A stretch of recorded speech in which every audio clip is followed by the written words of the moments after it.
Kidney রোগের সাথে diabetes এবং প্রেশারের সম্পর্ক ওতপ্রোতভাবে জড়িত।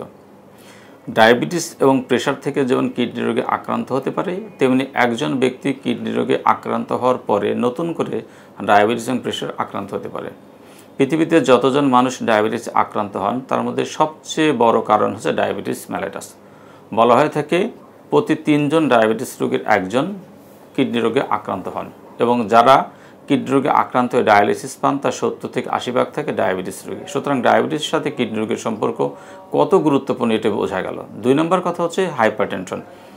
কিডনি রোগে আক্রান্ত হওয়ার তৃতীয় প্রধান কারণ হচ্ছে হাইপারটেনশন, এবং বলা হয় যে প্রতি 5 জন প্রেশারের রোগীর একজন কিডনি রোগে আক্রান্ত হবে।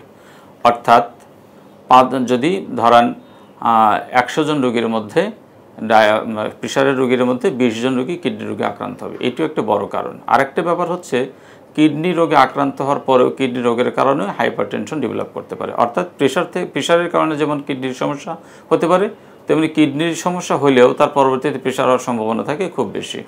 এটি ডায়াবেটিসেও আরও বেশি ঘনিষ্ঠভাবে জড়িত। সুতরাং ডায়াবেটিস এবং প্রেশারের সাথে কিডনি রোগের সম্পর্ক বলা যেতে পারে অত্যন্ত ঘনিষ্ঠ, এবং একটা থাকলে আরেকটি হওয়ার সম্ভাবনা থাকে। সেজন্য সবাইকে সতর্ক হওয়া জরুরি।